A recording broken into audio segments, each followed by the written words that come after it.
Thank you, Lord, for giving us these amenities, giving us the voice. No, naalala natin yung preaching last Sunday nung hapon. No, kahit wala na tayong vocal cords, wala ka ng ano dyan, still we can praise our God because the one that is worshiping, no, yung parte ng katawan natin ay ang ating puso't isipan. So Lord, thank you for allowing us to know you more, Lord Jesus.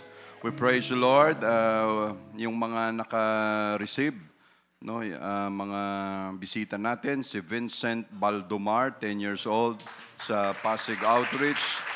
Thank you, Jesus. Si classmate ni Sister Jemima, no, sa Bulacan, si Fritzy Novelia. So thank you, Jesus. No, na every week may battle yung mga kabataan na yan kung sila ay makarating pa o hindi na.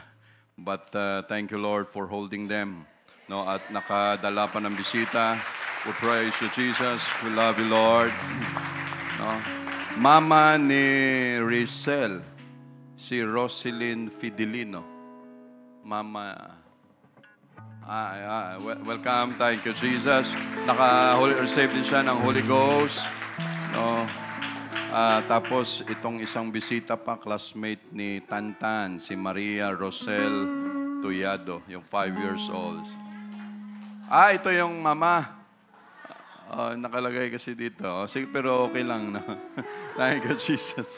May be seated. Thank you, Lord, for giving us this day. Thank you for the strength, Lord Jesus. Thank you, Lord. Sister Mitch, andito? Ayan. No, kasi madaling araw, nag-text siya. No, nagsusuka, mataas ang temperature. No, 39.8. Pero okay ka na, Sister Mitch. No, may doktor naman tayo dyan eh. No, basta, no, alalay lang. Sabi niya, pag kaya, punta. Pag hindi. No, but thank you, Jesus. And also, no, tuloy-tuloy yung ating mga gawain, no, mga kapatiran natin, tuloy-tuloy naman sila sister, no, from Pasig, sa Cavite, sa Bagong Baryo, no, every Saturday, no, or almost every Saturday, tuloy-tuloy ang ating mga gawain. Tapos, we're also praying, no, yung mama ni Sister Kalin, si Milet Mortiz, no, kasi nakaraang araw, no, may dinampot lang nasa higaan na hulog. Hindi naman double deck yung higaan, yung ano lang. No. So, yung mga higaan lang natin na sakto yung taas. Kaso syempre nagkakaedad na. So, nung may inabot na outbalance, nalaglag, ang tumama yung kanyang balikat, so na-dislocate, almost fractured. No, so, ang sabi na-fracture talaga. May fracture talaga. So, ang sabi ng doktor, either pwedeng mag-heal na walang operation, pwede namang mayroon. But Lord, we are praying for fast recovery at wala ng operasyon na magamot. No, kaya from time to time or every time, yun ang prayer natin sa mga senior citizens natin. Kasi ang hirap, no, at sa mga senior citizens naman natin, tanggapin na natin, no, na ang katawan natin medyo fragile na, medyo brittle na, medyo, no, kasi minsan ang isip natin, okay pa. Hindi, kaya ko pa yan. Ano tingin mo sa akin? Senior na? Senior na talaga sa edad eh. No? No, kaya medyo dahan-dahan na, mga dulas. Huwag tayong masyadong kumpiyansa o kampante. No, minsan yung mga sa simpleng abot-abot, simpleng buhat-buhat, na akala natin okay pa. Yun, biglang may pipitik, may lalagatik, may tutunog. Alright, ano ito? No, tapos yun na pala. But again, thank you, Lord, for protecting our senior citizens, mga oldies namin sa church. No? At of course, sa aming lahat, Lord Jesus. No? At ano pa ba? No, wag na nating pag-usapan yung politika. No? Kasi umpisa pa lang tayo, kumukulo na yung dugo natin eh. No? Buti hindi pa tayo kagaya ng Indonesia, no, na yung kabahayan ng mga politiko, niraransak na nila. O, yung mga TV nyo, appliances nyo, gamit nyo, sa amin yan, walang magawa yung ang politiko. Dito, wala pa eh. But, Lord, ikaw nang bahala sa mga taong yan. Let's open our Bible in the book of 2 Samuel. 2 Samuel, umpisahan natin sa chapter 15. 2 Samuel chapter 15.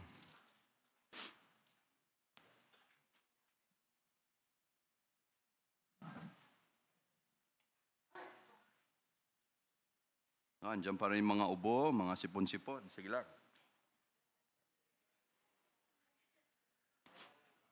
Pag nagsasagutan, sige lang. Chapter 15, verse 30, 31. Minsan sa bahay, pag sabay-sabay ng ubo si Mama at si Sister Cheryl, buti yung kay Sister Cheryl, tapos na yung kontrata. No? So, natapos din.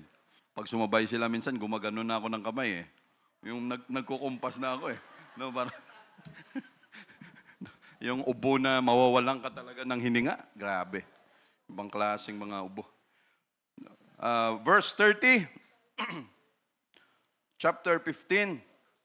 And David went up by the ascent of Mount Olivet and wept as he went up, and had his head covered, and he went barefoot, and all the people that was with him covered every man his head, and they went up, weeping as they went up.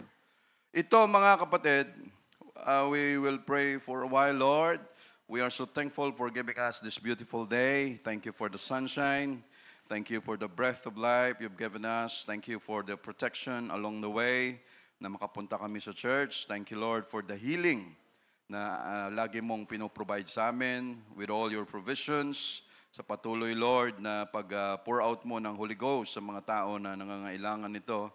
Lord, thank you. We honor your word. Be with us, Lord Jesus, that your word will give us always the understanding, the humility, at the encouragement to continue to serve you, Lord Jesus. Lord, be with us. We thank you in Jesus' name. Lord, we love you in Jesus' name. Amen. No. Sa verse 30, si David, mamaya ikwento natin ito kasi medyo maraming ilang chapters ito. Pero ikwento na lang para mabilis. Yan yung style namin lagi ni Sister Cheryl eh. Kasi gusto mo ikwento ko sa'yo. Mahaba ito eh. Oh, sige, para hindi na ako magbasa. No? So, no. Sabi niya, kung alam ko lang na ang history pala ay enjoying or exciting. Sabi na, sana nagkaroon ako ng gana nung mga panahon na nag-aaral ako. Kasi sabi niya, pag-aralan ko lang yan, pag-exam na. No? Kaya ang retention hanggang exam lang din. No? But sa mga kabataan, ngayon pa lang, maging excited na kayo or make it an excitement, no, lalo na pagdating sa mga history natin, no. O wag naman yung mga history ng mga telenovela, mga Korean, wag tayo diyan, no, especially itong Bible natin, no. So si David, ang kwento dito, no, si David, he was a king during this time, pero kailangan niyang umalis sa Jerusalem at maghanap ng ibang lugar para kanyang mapagtaguan. Dahil nung mga panahon na ito, nag-aklas, nag-rebelde si Absalom na kanyang anak, at ang kailangan ni David ay umiwas muna para ma-save niya yung kanyang buhay at pati lahat ng tao na loyal sa kanya, mailabas niya. So si David, pumunta siya sa Mount Olivet. No, may mga double reference dito eh, pagdating sa Biblia natin. At prophesying, no, na sa time niya, kaya sa Psalms, marami dyan sinulat siya na para yun sa kanya, but at the same time, para sa pagdating ng ating coming Messiah. No, so sa Mount Olivet, and wept as he went up. No, si Jesus Christ dito rin sa Mount Olivet nag-weep. No, dito rin siya nalungkot, doon din siya nag-pray sa mount na ito. No, at habang siya ay naglalakad kasama yung mga kasamahan niya, habang paakyat sila, no, may cover yung kanilang mga ulo, no, at siya ay lumalakad ng nakayapak. At lahat ng tao ay kasama niya rin, covered every man his head, no, mga nagmumorn sila, nagluluksa dahil sa kanilang sitwasyon. Habang sila ay umaakyat, they are weeping. No, the same time, ganun din si Jesus Christ, no, doon sa Mount Olivet, siya ay in weeping din sa time na ito. So verse 31, and one told David, saying, Ahithophel, no, hindi mahirap kalimutan tong si Ahithophel. No, Isoprophel. Tandaan mo lang yan. No? No. So, yung alcohol, matandaan mo na siya kaagad, is among the conspirators with Absalom. Conspirators, kasabwat. No, kasamahan. No, sa pagrebelde, sa pag-aklas na makuha ang kaharian. Conspirators with Absalom. And David said, O Lord, I pray thee, turn the counsel of Ahithophel into foolishness. No. Sino si Ahithophel? Sino si Absalom? No. No, pag-aralan natin yan, mga kapatid.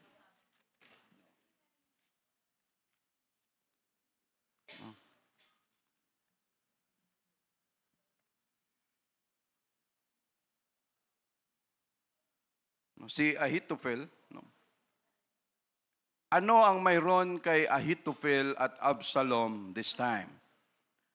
No?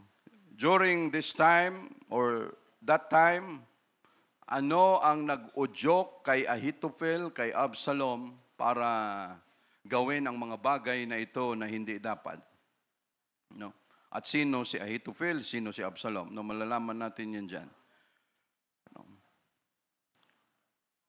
Lipat tayo dito mga kapatid muna sa chapter 17. Chapter 17. Verse 1, Moreover, Ahithophel said unto Absalom, Let me now choose out 12,000 men, and I will arise and pursue after David this night. Ang sabi ni Ahithophel kay Absalom, sabi niya, hayaan mo akong mamili ng 12,000 na mga kalalakihan. Ako ay babangon, aalis ako rito at hahabulin ko si David sa gabing ito. And I will come upon him while he is weary and weak-handed, and will make him afraid, and all the people that are with him shall flee, and I will smite the king only. No? Sabi niya, habang siya ay pagod pa, habang ang kanyang mga kamay ay hindi pa makahawak ng espada, no, dahil sila ay pagod sa pagtago, no, siya ay aking tatakutin at ang lahat ng tao ay matatakot at aalis sa kanyang side, at pag siya na lang mag-isa natira, I will smite him. No, siya lang ang aking punteriya. No. Yon ang sabi ni Ahithophel. Saan kumuha, no, ng galit, sama ng loob si Ahithophel? No, may bakterya siguro to kaya no, kailangan to ng alcohol. I will bring all the people unto thee, and the man whom thou seekest is as if all returned, so all the people shall be in peace. And saying, pleased Absalom well, and the elders of Israel. No, kasi itong si Ahithophel, sumama ito kay Absalom nung nagrebelde siya. No, so makikita na natin dito, sa binabasa pa lang natin, kung ano si Ahithophel. No, si Ahithophel, no, ano ang sabi niya, pag napatay ko na si David, after ko siya mapatay, no, siya lang ang kailangan, yung mga tao na sumama sa kanya, pwede yan silang bumalik. Sila bumalik sa iyo at sila ay maging tao mo ulit. No, yon ang sabi ni Ahithophel, at ang lahat ng mga elders na nakikinig ay masaya at okay sa kanila ang advice ni Ahithophel. No? So mamaya mga kapatid, no, ano ang nangyari rito? No, isa-isahin natin ito. Umpisahan muna natin kay Absalom. Kaya maraming kwento ito. Sino ba si Absalom? No. Absalom was the third son of David. No, pangatlong anak ni David. No, labo-labo na kasi itong mga notes ko eh. No. No. So, pangatlong anak si Absalom. He murdered his half-brother Amnon. No, si Amnon ay kanyang half-brother. No, the same father, different mother. No, kaya kita mo yung gulo sa pamamahay. No, si Amnon ay nag-take or took revenge dahil ang kanyang full sister, yung kanyang tunay na kapatid, which was Tamar, dahil sa ganda ni Tamar, ni-rape ni Amnon magkakapatid. Nung nalaman ni Absalom sa kanyang galit, gumawa siya ng paraan para patayin si Amnon. Nung pinatay niya na si Amnon, siya ay nagtago, bumalik sa land of Geshur, yung lugar ng kanyang nanay, doon siya nagtago for 2 years. No, hindi siya nagpakita kay David because ang ganitong klaseng pagpatay, ang kapalit ay kamatayan din. An eye for an eye, a tooth for a tooth. No, so nagtago siya ng for 2 years at sa kanyang pagtatago, no, ito ang bababasa natin mga kapatid. No, pagkatapos niya magtago ng 2 taon, no, si Joab, the captain of the host of Israel, no, siya ang general of the army sa time ni David. No, and during this time, Absalom was 24 years old. No, and David was 56 and Solomon was 6 years old during this time. So ganun yung kanilang mga edad. So namatay si David at the age of 70, si Solomon 6 years old during this time. So plus 14, no, yan yung mga range na na nakuha ni Solomon ang kingdom at the age of, pinasa sa kanya at the age of 20, namatay din siya at 60 years old, 40 years in service. No, ganun lang ang edad ni Solomon. So the title of our preaching, no, The Evil of Unforgiving Spirit. No, pag sinabing evil dyan, hindi ito si Satanas. No, kung hindi, sometimes the word evil is being used dito sa Biblia to describe tungkol sa kasamaan. No, ibig sabihin, ang kasamaan ng walang pagpatawad na klase na espiritu. No, unforgiveness, hindi pagpapatawad. Unforgiveness is the result of ungodly pride and self-righteousness. O a sin that is committed to us, no, against those who were the closest to and dearest to us. No, and why do we always hurt the ones we love? No, bakit yung madalas na nananakit sa atin, walang iba kung yung mga taong malapit at mahal natin? You know, mabilis tayong masaktan, no, to the point na nagkakaroon tayo ng sama ng loob, no, hinanakit at dala-dala natin yan sa mahabang panahon. No, maramdamin na tayo, tapos yung mga hinanakit na yan, sama ng loob, grudges, dala-dala pa natin. At yung mga pasakit na yan, no, yung mga sama ng loob, saan natin yan nakukuha again? Doon sa mga tao na mahal. Mahal natin. Zechariah 13 verse 6. Pasuyo, Brother Roman. 13 verse 6. No. And one shall say unto him, what are these wounds in thine hands? No, ang sabi ng iba, ano yung mga sugat sa iyong mga kamay? No, sa iyong mga palad.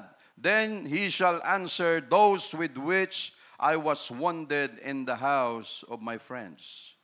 No, itong mga sugat na ito ay galing ito doon mismo sa bahay ng aking mga kaibigan. Speaking of Jesus Christ, na ang mga Hudyo mismo, ang mga tinuring niyang mga anak, mga kapatid, mga kaibigan, yun mismo ang gumawa sa kanya nan. But of course, one is Judas. No, and this time, sino ang gumawa kay David nito? Si Ahithophel. Ahithophel ay isa sa kanyang, babasahin natin dito mamaya, no? Pero ano muna natin yan si Ahithophel. Umpisan muna natin kay Absalom. No? So, sino si Absalom? May mga binasa na ako kanina, mga kapatid. No, so, verse 25 ng chapter 14. No, palipat-lipat tayo rito.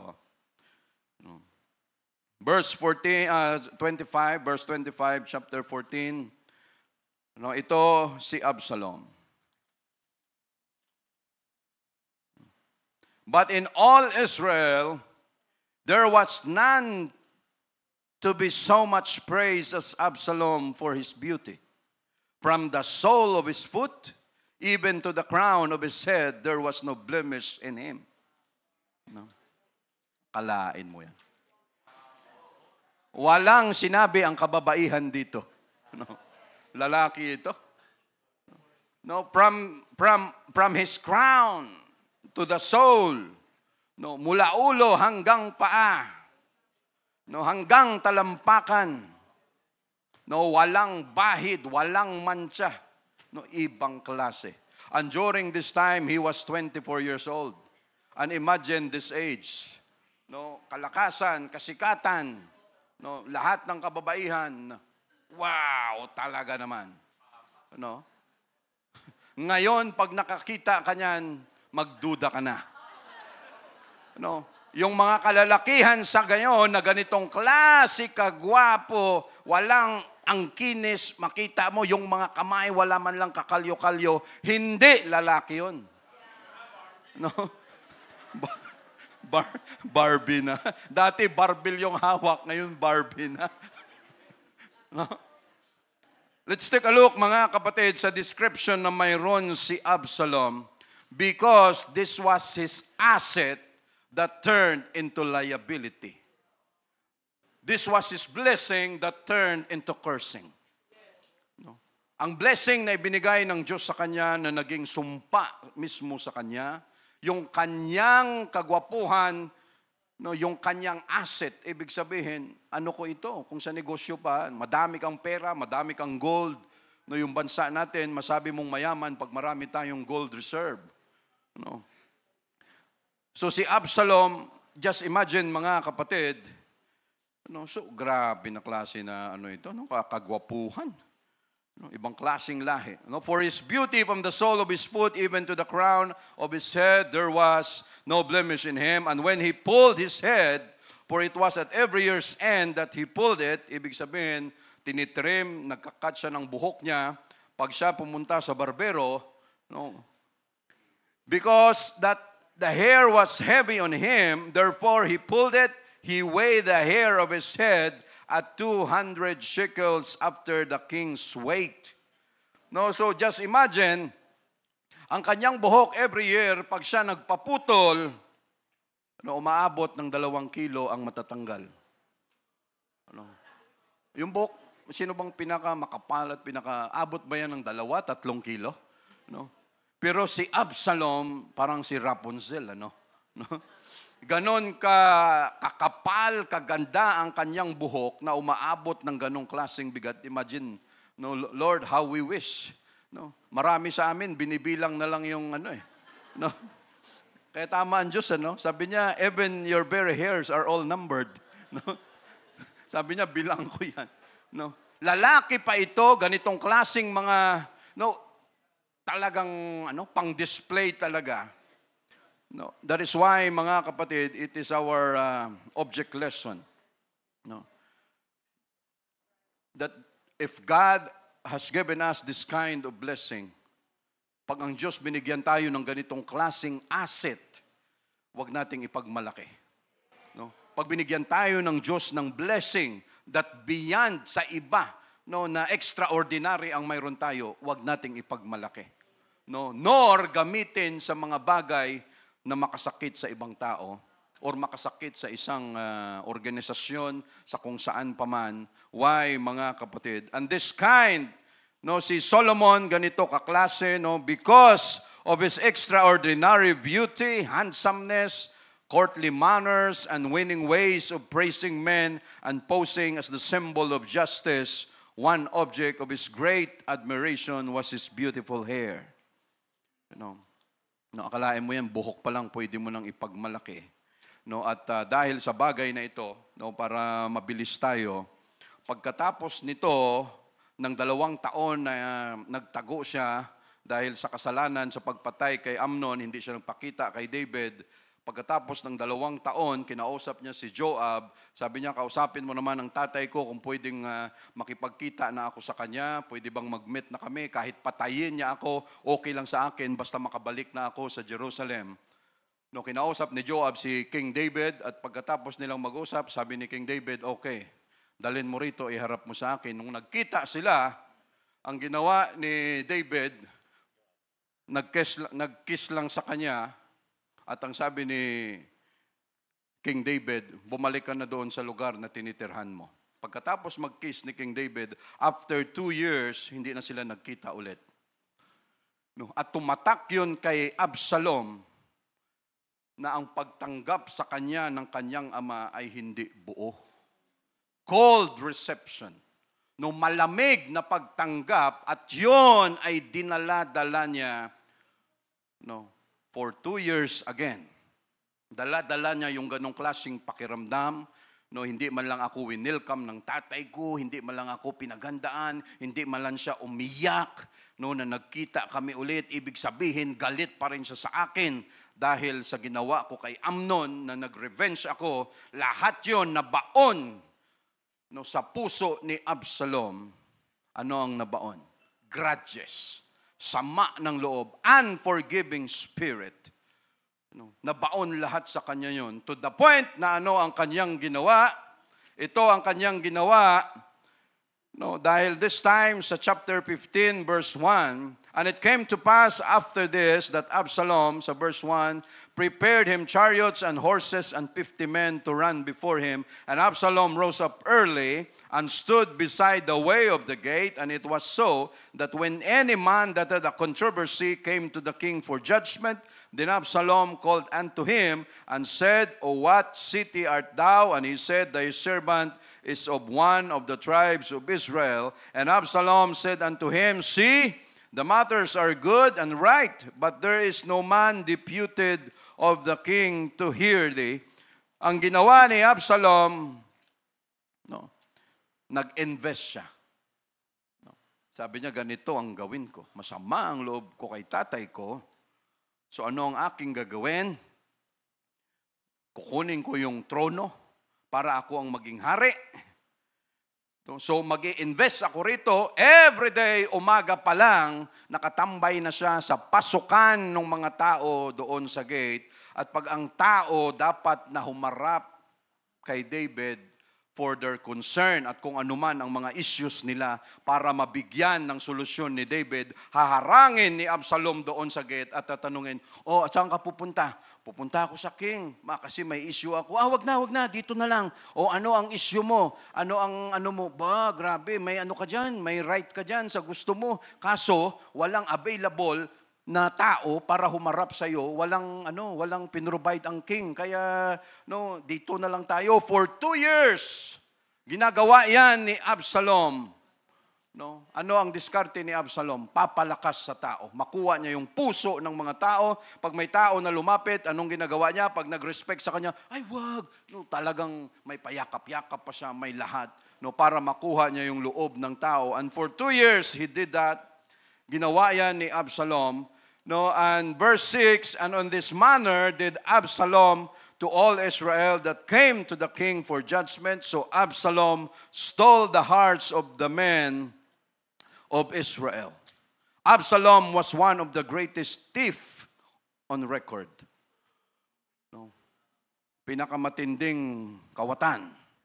No, he stole the hearts of the men of Israel by lying, by conniving, by deceiving, by flattering and playing the part of a hypocrite. No? Nilaro niya yung mga puso ng mga tao na masyadong gullible, no, yung madaling mapaniwala. No? At nakuha niya ang puso, no, ng mga tao na ito, no, loyalty, devotion, thankfulness, faithfulness, and other traits of human decency, no, generally fall before such a smooth by a hypocrite like Absalom. So what happened, mga kapatid, pagkatapos nito, he made a decision na kunyari, mag-offer lang, no, doon sa isang lugar, sa Hebron, doon siya pumunta. No? So we say, praise the Lord. No, kasi maraming kwento ito, pero mamaya makikita natin, mga kapatid, no, kung ano ba talaga ang pinaka-issue dito. No, iba-iba tayo ng having grudges. No, grudges, sama ng loob, or hinanakit, ito ay nakakamatay. No? Sino ba dito sa atin ang puno ng sama ng loob? O wag nang tumaas ng kamay. No? Sama ng loob sa nanay, sa tatay, sama ng loob sa kapatid, sama ng loob sa kamag-anak, sa kaibigan, sa kay ate, kay kuya, sama ng loob sa mga leaders natin, sa pastor, or anything, basta sama ng loob na mayroon tayo, yan ay nakakasakit at nakakamatay. No, sa atin mismo personally, pagdala-dala mo palagi yan, no, negative thoughts, negative mind, negative emotions, lahat, no, pwedeng tayo ang tamaan yan at tayo ang mauunang magkasakit at mamatay kaysa doon sa tao na kung saan tayo may sama ng loob. Ano? At makikita natin kung ano ang mayroong kasamaan sa unforgiving spirit. No, a sin. No, sabi nga nila, how can you forget if you do not forgive? No, paano tayo, no, Ahithophel, no, sabi diyan, brother of folly. So ito, mga kapatid, iba-iba tayo ng personality. No, iba-iba tayo ng karakter, iba-iba tayo ng attitude, pero pareho tayong binigyan ng Diyos ng Holy Ghost. Pareho tayong nakaranas ng Acts 2:38. No? Kung mag-impok lang naman tayo o mag-save, mag-impok na tayo ng mga positive na mga bagay at huwag tayong mag-impok ng sama ng loob. O sa mag-asawa, bago pumunta, sino nagkasamaan ng loob? No. Ngayong linggo, sino nagkasamaan? No. Wala naman tataas ng kamay. No. Sa mag-asawa, no, sa mga in-laws, no. Sa mag-asawa ba, pag may nabasag na baso, yung 10 years ago na mga issue, nahalungkat pa ba? No. No, pag nahalungkat pa yan, ibig sabihin, yung sama ng loob na yan, hindi pa nailabas. No, at yon ay patuloy pang kim-kim na kim-kim. No. No. Pag may ganun pang mga statement, mga kwento, no, dahil sa sama ng loob, no, lalo na sa mag-asawa, no, kunting bagay, pati yung mga ninuno mo nung mga 1500s pa, no, na panahon pa ng Kastila na dadamay pa, ibig sabihin nun, mayroon pang mga grudges dyan o sama ng loob na hindi pa totally natatanggal o nauubos, mga kapatid. Pag nabasag yung baso, no, sa bahay, pag nakabasag ng baso halimbawa, si Sister Cheryl, no, pag nabasag yung baso, titingin agad sa akin, magtitinginan kami. Sasabihin niya agad sa akin, bibili na lang tayo ng bago. No? No? Eh di tapos yung usapan. No? Wala nang marami pang mga issue, and remember, baso lang yan. No? Gamit lang yan. No? Na pwedeng palitan. Pero pag nasaktan mo ang partner mo because of abusive words and because of offensive words, ibang usapan yan. No? At huwag tayong masanay between our partners na normal lang ang magsabi ng mga salita na pwedeng makasakit. Huwag tayong masanay dyan, mga kapatid. No? Sa ating mga anak, no, pag pinagsabihan ng inyong mga magulang, huwag kayong ma-offend, huwag kayong masaktan, it's for your own good. No, siyempre sa atin namang mga magulang, pag nagkamali yung ating anak, yung kasalanan nila 5 years ago, huwag na rin nating halongkatin. No, alam mo anak, mula pinanganak ka, matigas na talaga ang ulo mo. Anong kamalay-malay nung bata? Mayroon bang pinanganak na dumidede pa lang matigas na yung ulo? No. Ano ang sabi ng Biblia sa atin na mga magulang, dahan-dahan tayo, no, sa pagdisiplina, paggawa ng mga bagay na hindi makakabuti. Akala natin disiplina lang. Why? Dahil pag napuno rin ang mga anak natin, magre-rebelde yan. No, binabalanse rin natin yan, mga kapatid. No.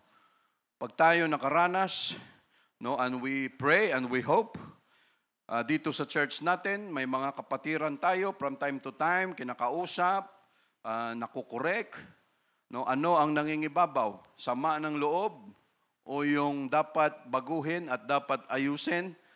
So, kung mayroon tayong sama ng loob sa leaders natin, elders natin, tanggalin na natin yan.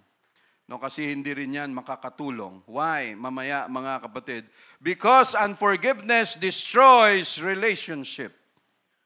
No, relationship of the family, relationship ng mag-asawa, relationship ng mga magkakapatid, mga in-laws, mga neighbors, mga friends, girlfriend, boyfriend, and even it can destroy this country. No, mga bansa na dahil sa kawalan ng pagpapatawad, no, nagkasiraan. And unforgiveness came from Satan. No, nanggagaling kay Satanas. Why? It's been there before. Ang ganda ng kanyang kalagayan sa langit, dahil sa kanyang pagiging mayabang, ibinaba siya rito, inuhulog siya sa lupa, hindi niya matanggap na ganun ngayon ang kanyang status, and he cannot hurt God. Hindi niya kayang saktan ang Diyos, kaya sino ang ginagamit niya? Tayo. No. He will hurt us para masaktan ang Diyos natin. Gagamitin niya tayo para masaktan ang Diyos natin. No. Yon ang way ni Satanas. No. But again, mga kapatid, no, itong sitwasyon na mayroon, dahil sa sama ng loob, naisipan ni Absalom, sabi niya, no, naisipan niya na kunin yung kingdom kay David dahil para sa kanya at the age of 24 at saka sa blessing, sa katawan, sa structure, no, emosyon, feeling niya, kaya niya na siyang maging hari. No, just imagine, mga kapatid, no, kung ang isang tao hindi makahantay ng kanyang promotion, he cannot wait for God that he will, no, hindi siya makaantay mismo sa plano ng Diyos. Just like Absalom na siya ang ilagay ng Diyos kung siya karapat-dapat sa kaharian. Ano ang ginawa ni Absalom? Pinangunahan niya na. No, because his heart was wicked. Gusto niyang makuha ang kaharian at ano ang nag-trigger sa kanya? Yung unforgiving spirit. Yung kanyang sama ng loob na magawa kung ano ang kanyang gusto, kunin niya yung kingdom, mag-take over siya, he cannot wait na ang Diyos mismo ang gumawa ng paraan para ma-promote siya. No? So just imagine, sa workplace natin, maraming gumagawa niyan. Ano? Anong tawag natin diyan? No, magpapasip-sip sa boss. No, wala siyang pakialam kung sino ang kanyang dadamay, sisiraan doon sa boss, no, ipapakita niya sa boss na parang pagod na siya sa kakatrabaho, na parang siya lang yung gumagawa. Pagdating ng boss, grabe, napakasipag naman ito. Boss, ako talagang naghihirap dito. Sila, tingnan mo, nakaupo lang sila. No? Why? For the sake of promotion. No? But God is not blind. No? Ang Diyos natin ay nakatingin, mga kapatid. So ano ang nangyari? No, ito ang nangyari, mga kapatid. No, at bakit sinabi ni David kanina sa binasa natin dito sa verse 31, ano ang sabi ni David nung narinig niya na si Absalom at saka si Ahithophel no, naging tandem na, naging magkasama na sa ganitong klaseng rebellion. No? Nung narinig ni David, ano ang sabi niya? O Lord, I pray thee, turn the counsel of Ahithophel into foolishness. No. Doon concern si David. Takot ba siya kay Ahithophel? No? Ano ang mayroon kay Ahithophel? No. Absalom and Ahithophel were the conspirators of rebellion against David. No. Ano ang rason? Bakit si Ahithophel at saka si Absalom nagrebelde against David? No. Why does God allow this to happen to David? Bakit umabot sa ganito ang sitwasyon ni David? No, bakit bumaliktad ang loyalty ni Ahithophel from David to Absalom? No, ano ang mga rason, mga kapatid? Of course, walang ibang reason but because of unforgiving spirit. No, yung espiritu na puno ng grudges. No, why? Because Ahithophel, no, I pray thee, turn the counsel of Ahithophel into foolishness. No, basahin natin mga kapatid sa chapter 16. Chapter 16. Verse. Ito ang mga verse 20, umpisa natin. Verse 20. Then said Absalom to Ahithophel, give counsel among you what we shall do. No?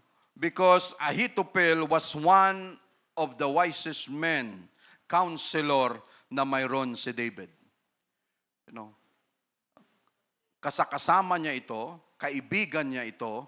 No, ano ang sabi, ang description, mababasa natin mamaya. Sa verse 21, and Ahithophel said unto Absalom, go in unto thy father's concubines.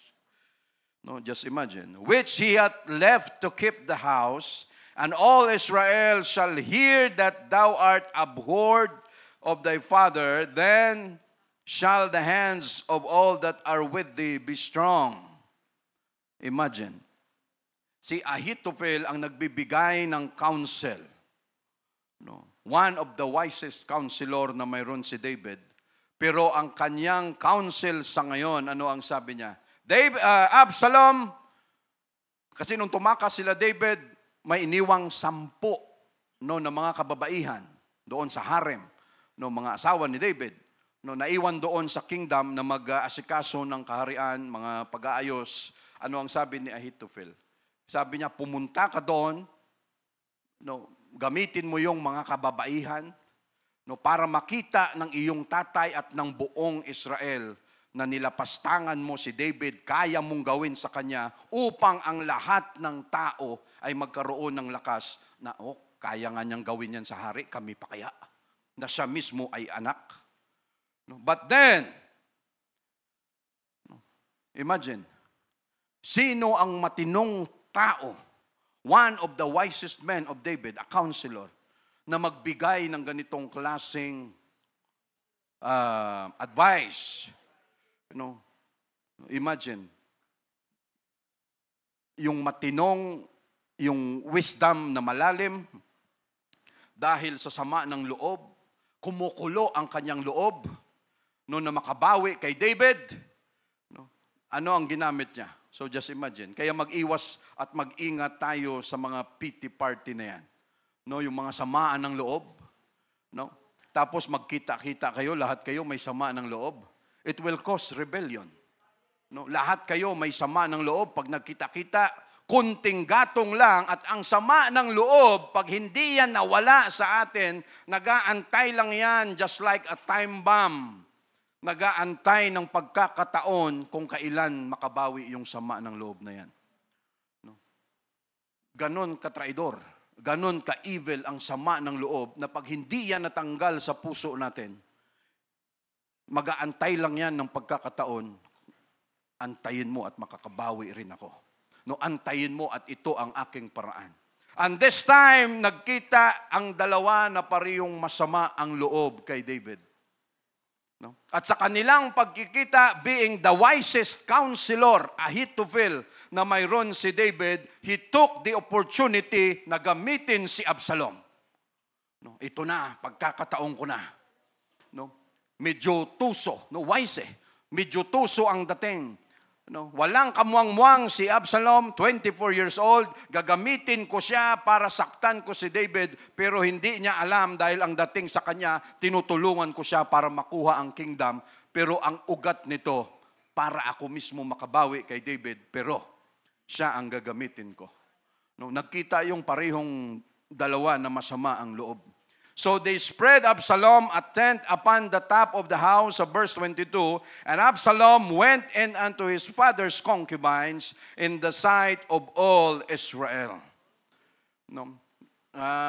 Tumunog, alam ng kwento, oh, si Absalom, no, wala nang respeto sa kanyang tatay, yung mga kababaihan ng kanyang tatay, no, ginamit niya na rin. Verse 23, and the counsel of Ahithophel, which he counseled in those days, was if a man had inquired at the oracle of God. So was all the counsel of Ahithophel both with David and with Absalom. No?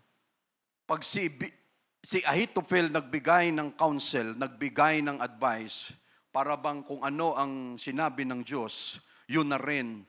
No, yun na rin yung mga advice ni Ahithophel. Ganon siya kagaling, ganon siya katalino, ganon siya kawise na kung ano ang kanyang i-advise, ang paningin ng tao, salita ng Diyos ito.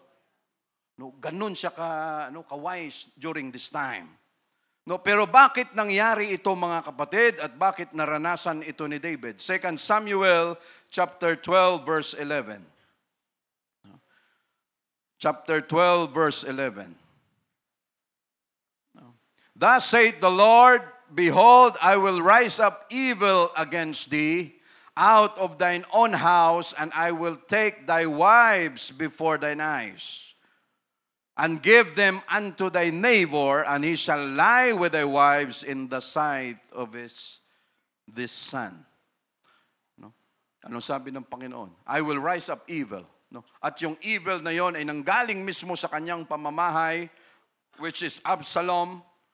No, doon sa loob, pati ito yung binasa natin kanina, na pati yung kanyang mga wives dito ay pinakialaman na ni Absalom mismo, no, dahil nagbabayad si David ng kanyang kasalanan. No, dahil sa ginawa niya kay Uriah, pinapatay niya si Uriah, ninakaw niya si Bathsheba. Ang pagnanakaw sa Biblia, pag nagnakaw ka ng isang tupa, papalitan mo ng 4. No, anong nangyari? 4 na anak ni David ang kapalit. No, na namatay at nakita niya lahat. No, and during this time, ang ginawa mo, David, sabi ni Prophet Nathan, yung kasalanang ginawa mo, yon ang babayaran mo times 4 pa. At yung mga anak mo, no, sa bahay mo mismo, no, ito ang mangyayari. Yung mga wives mo, makikita mo mismo, ganun din ang gagawin ng anak mo. No.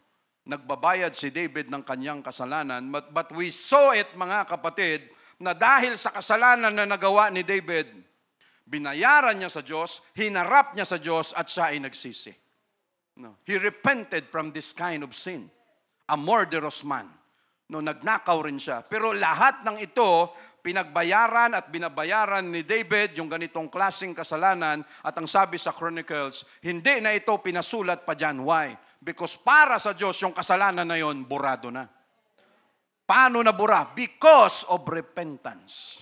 Ganon ka-powerful ang repentance, mga kapatid, na kaya niyang burahin ang ganitong klaseng kasalanan. That is why when David prayed to God, Lord, let the counsel of Ahithophel make it a foolish counsel. No? At anong ginawa ng Diyos? No, why? Ang wisdom ang nagbigay kay Ahithophel, and he can make it fool. Pwede niyang gawing kalukuhan, no, kaya wala tayong pwedeng maipagmalaki sa Diyos na tayo ang pinakamatalino, pinakamayaman, pinakasiga, pinakamalakas. Hindi natin pwedeng ipagmalaki kasi yung talino natin na binigay ng Diyos, pag tayo naging mayabang, pwede niya yung gawing foolishness. No. Why? Ang sabi ni David, Lord, gawin mong yung counsel niya, gawin mong masama. No, wag mong gawing the best pa rin. Why? No, dahil sa puso na mayroon si Ahithophel na gustong makahiganti kay David, no, ano ang sabi ni David? Lord, no, kung pwede niya lang, kung nakalagay lang, pero ang dating, Lord, no, pinagsisihan ko na yan sa harapan mo. Lord, no, nagrepent na ako dyan at hanggang ngayon, pinagbabayaran ko pa ang kasalanan na nagawa ko kay Bathsheba. Yes, God can forgive, but not all. No. Ang tao, ang Diyos, no, madaling magpatawad if we repent from our sins. May consequences, haharapin natin. No. Pero ang tao, mas matindi. Ang Diyos nagpatawad na, pero ang tao hindi pa. God can forgive, pero maraming tao ang hindi pa. No, why? Dahil sa bigat. No? Hindi natin ma-imagine minsan. Kaya hindi mo pwedeng sabihin doon sa, no, kahit tayo mismo, nag-forgive ka na ba? Hindi pa. No? Sobrang sakit ng ginawa niya sa akin. Hindi pa. Kailan? Hindi ko rin alam. No? Gusto ko na daw harapin, ayaw ko pa. No? Kailan mo matatanggal yung na yan, sama ng loob mo sa kanya? Hindi ko rin alam. No. No. No. Anong pwedeng mangyari? No. Napaka-evil. No, yes. Gera ang labas. Dahil pag pareho kayong magkita na may nakagawa ng mali at ikaw ang ginawa noon, pareho kayong mag-spark, pareho kayong may apoy, sabo, gera, at pagkatapos niyan, ano ang pwedeng mangyari? Pagsisisi. And one of that, ano ang sabi ng Biblia, mga kapatid? Proverbs 16:32, daanan natin saglit ito, 16:32. He that is slow to anger is better than the mighty, and he that ruleth his spirit than he that taketh a city. No? Ano ang sabi ng Biblia? No, he that is slow to anger, no, is better than the mighty. No, ang taong hindi madaling magalit, no, ay mas maganda pa kaysa doon sa malalakas. No, conquest and self-control within are better than conquest of enemies without. No. Sino ang kilala kay Alexander the Great? No, Alexander, saan ba siya galing? Macedonia. No, some parts of Greece. No, isang Grego. Alexander the Great. He conquered the world. No, almost lahat. No, makonquer niya na ang buong mundo, but he cannot conquer himself. No. Ano yung sabi ng Biblia? No, he that is slow to anger. No, na-conquer niya na halos ang buong mundo, pero hindi niya na-conquer ang kaniyang ugali na madaling magalit. No, ganon si Alexander the Great. He that is slow to wrath. He that is slow to anger. Better than the mighty. No, ganon ang karakter ni Alexander the Great. No, he can conquer the world, pero ang kanyang sarili, hindi niya kayang makonquer. Dahil pag siya masyadong, intemperate ba tawag dyan? No, hot-tempered, intemperate, no, masyadong kulang sa pasensya, pero kaya niyang i-conquer ang buong mundo, pero ano ang kanyang binayaran? Dahil sa kanyang kulang sa pasensya, madaling magalit, he that is slow to anger. Ano ang ginawa ni Alexander the Great? Yung kanyang closest, pinaka-best friend niya, no, pinaka-mamahal niya na kaibigan, si Cletus. Ano ang ginawa niya? Dahil sa kanyang bugso ng damdamin na nagalit lang siya, pinatay niya kaagad si Cletus. Pagkatapos niya patayin, doon siya nagsisiway. No, ang relasyon ni Cletus at saka ni Alexander the Great, parang kinoconsidered nga na si Alexander the Great ay isang bakla. No, dahil very romantic yung kanilang relationship. No, but because he that is slow to anger is better than the mighty. No, ganon si Alexander the Great, mga kapatid. You say, praise the Lord. So what happened? Ano ang nangyari? And the counsel of Ahithophel, which are counsel in those days, was if a man had inquired at the oracle of God. So again, mga kapatid, God has given us the wisdom para gamitin sa tama. No? If God has given us the intellect, gamitin natin sa tama. No, why? No, nakita natin kung gaano ka-evil ang unforgiving spirit, yung taong hindi mapagpatawad, kung gaano kabigat ito sa kanya, kung ano ang kanyang kakayanan na makagawa ng mga bagay na hindi dapat. So what happened? Connivance ng dalawa, conspiracy ng dalawa. Bakit umabot ito sa ganito, mga kapatid? Ano ang nag-shield kay David para hindi mangyari ang mga bagay na ito? Yung binasa natin kanina, ano ang sabi ni Ahithophel? Bigyan mo ako ng mga tao, 12,000, atakihin ko kaagad sila. Si David lang ang papatayin ko. Pagkatapos niyan, balik lahat ng tao sa iyo. Okay na tayo, sa iyo na yung kaharian. Pero ano ang nangyari? Sa verse, sa chapter 17, bilis-bilisan natin ito. Chapter 17, verse 5, and then Absalom called now Hushai, the Archite also, and let us hear likewise what he said. Andun din si Hushai. Si Hushai also was one of the mighty men of David, very close also to David, just like Ahithophel. Grabe, no? Sa mga panahon na ito, dito makikita ni David kung sino ang kanyang tunay na kaibigan at sino ang kanyang kalaban. At doon lahat ay sa kanyang paligid lamang. So si David at saka si Hushai nagkita during sa time na si David ay paakyat ng Mount Olivet. Nakita silang dalawa doon at ang sabi ni David, Hushai, balik ka doon sa Jerusalem.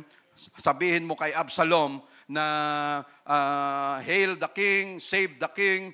Sa iyo ako maglilingkod kasi pag sumama ka pa sa akin, burden ka lang, pabigat ka lang sa akin. Pero ang gagawin mo, Hushai, kung ano ang advice ni Ahithophel, kontrahin mo. And the Lord will use you for me na hindi ako mapahamak. Pumunta ka doon, ipakita mo sa kanya, ikaw ang mag-spy, na kunyari, maglilingkod ka na sa kanya instead of akin. So si Hushai pumunta this time, at para magbigay din ng counsel. But again, it was all the direction of God para maproteksyonan si David. Yes, David was a man na nagkamali. He murdered Uriah. He took Bathsheba. But then again, God protected him. Why? Kaya ang repentance, huwag nating baliwalain. Yung pagsisisi, pag tayo man nakagawa ng mga bagay na hindi maganda sa harapan ng Diyos, huwag na nating antayin at huwag nating ipunin ang kasalanan na, Lord, after a year na lang ako magsisi, huwag nating gawin yon. Pag may nagawa tayong hindi maganda, directly, we must kneel down and have humility at magsisi tayo kaagad sa harapan ng Diyos. Why? Hindi natin alam. Anong inaantay natin? Why? Hindi natin alam. Baka ang devourer andyan na. Baka si Ahithophel may plano na. Baka si Absalom may plano na. Ano ang nag-shield kay David? Yung kanyang repentance sa harapan ng Diyos na hindi siya mapaano. Why? Lord, pinagsisihan ko na yan. Nagbabayad ako hanggang ngayon. Lord, answer my prayer. Why? Ano ang pwedeng magawa ng Diyos sa tao na hindi pa nagsisisi? Ang Diyos mahirapan sumagot sa kanyang panalangin. Pero ano ang ginawa ng Diyos? Pinapunta si Hushai. At pagdating doon, ang sabi diyan, para mabilis na lang tayo, kasi yon ang sabi ni Ahithophel, kung sa gera ngayon, yon ang pinaka-the best na desisyon na dapat gawin habang pagod pa si David, yung kanyang kasamahan, unprepared sila, atakihin na natin, sigurado patayon. Pero nung tinanong si Hushai, ano ang masasabi mo? Tama ba itong counsel ni Ahithophel? Sabi ni Hushai, tandaan mo, yung iyong ama, yung kanyang mga tauhan, they are a mighty warrior, a mighty man of God. Sila ngayon, kumukulo ang dugo, ang kanilang kaisipan kumukulo, handa yan sila pumatay. At alam mo naman na yung mga tao na yan, nakasama ni David, lahat yan matitindi pag pumatayan. Kawawa lang kayo at pag nabalitaan kung aatake kayo sa ngayon, No, mauubos lang kayo at pag nabalitaan ng mga tao na sumama sa iyo, Absalom, lahat yan sila mapanghinaan ng loob. No. No, ganito gawin natin, magantay-antay tayo para makaplano tayo ng maganda. Ang sabi ni Absalom, ayos, ganda ang plano mo. No, yan ang susundin natin. Nung narinig ng mga elders ng Israel, okay, sundin natin ang kay Husay. No, but it was all the plan of God. No, to protect David. Why? Because of repentant heart. No, dahil na-settled na yan ni David ang kanyang issue sa harapan ng Diyos, nagbabayad pa siya, sinettled niya na yan. That is why God is able to protect him from this kind of devourers na pwedeng mangyari sa kanya, yung mga plano na pwedeng patayin siya. Lahat ng yon pinoteksyonan siya ng Diyos because of repentance. No, at yon ang nag-protect kay David, mga kapatid. So again, what happened here, no, ganon nga ang nangyari. Sa verse 23, kasi malapit na tayo, bilis ng oras natin. Verse 23 ng chapter 17, and when Ahithophel saw that his counsel was not followed, nakita ni Ahithophel na ang kanyang advice hindi sinunod. This is the first time na hindi sinunod ang kanyang counsel. Ano ang nangyari sa kanya? I have a wisdom. Lagi akong sinusunod dahil ang tao alam nila na pag ako nagsalita, parang salita ito galing sa Diyos. But this time, hindi sinunod ang kanyang advice. Ano ang effect? Pride. No? Na tinamaan ang kanyang pride. Why? Because his counsel is not acceptable before God. No? Yung counsel mo masama. Yung counsel mo galing sa sama ng loob. No, yung plano mo patayin yung tao na inaasikaso ko, no, na inaalagaan ko. So lahat, no, yon ang pwedeng mangyari. Was not followed, he saddled his ass and arose and got him home to his house, to his city. Umuwi siya sa kanyang bayan o sa kanyang bahay and put his household in order. No, inorganize pa niya, ito yung mana mo, no, sayo na yan, ito lahat, no, yung mga maiwan kong mga diyan, sayo na yan lahat. Inayos niya and hung himself and died. No, just imagine. Lahat ng ito tungkol pa rin sa pride. Hindi niya matanggap na yung counsel niya hindi sinunod. No, hindi niya makayanan. No, 'yon ang problema sa taong laging tama. No, ang tao na laging tama, ang tao na laging magaling, no, pag nakaranas ang tao na na feeling perfect, no, pag ganito ang pwedeng mangyari sa kanya, no, self-destruction ang pwedeng mangyari. Ganon, okay. No, hindi na pala ako importante, hindi na ako katanggap-tanggap, hindi na ako pinapakinggan. So what will happen? And put his household in order and hung himself and died and was buried in the sepulcher of his father. No. Ganon ka tindi ang kanyang katalinuhan, ang kanyang counsel, no, matunog sa buong Israel. Pero ano ang kanyang ending? No, he hung himself. No, distraction. Nagpakamatay lang siya dahil hindi niya matanggap at ano ang resulta ng kanyang sama ng loob. Siya ang nasira. No, walang taong umasenso dahil sa sama ng loob. No, walang taong umayos sa harapan ng Diyos dahil sa sama ng loob. No, at bakit lahat nagawa ito, mga kapatid, ni Ahithophel? No? Ano ang mayroon siya? No? Bakit lahat ng ito nagawa niya na traidorin si David? And this is the answer. 2 Samuel chapter 23 verse 34. 2 Samuel chapter 23 verse 34. Eliphelet, the son of Ahasbai, the son of the Maacatite, Eliam, the son of Ahithophel, the Gilonite, verse 35, Hezrai, the Carmelite, Paarai, the Arbite. No, why, mga kapatid? Eliam was the father of Bathsheba. No? Imagine that. Saan siya kumuha ng sama ng loob? Bathsheba was his granddaughter. And Uriah was his grandson-in-law. No? God already forget or nakalimutan na ng Diyos kung ano ang kasalanan ni David sa paggawa niya ng kasalanan kay Uriah and Bathsheba. But Ahithophel doesn't forget. No. No. Kita mo yung puso natin, no? Ganon katraidor, no? Na kayang mag-ipon ng ganong klaseng sama ng loob at pag hindi nakabawi, bigyan mo lang ng time, yung sama ng loob na yan, gagawa ng paraan. At ang resulta niyan, masama talaga. But God is so good, He protected David. And again, ano ang susi, mga kapatid? Repentance.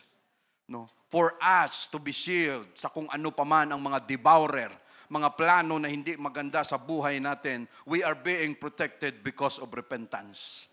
No, dahil nagsisisi tayo.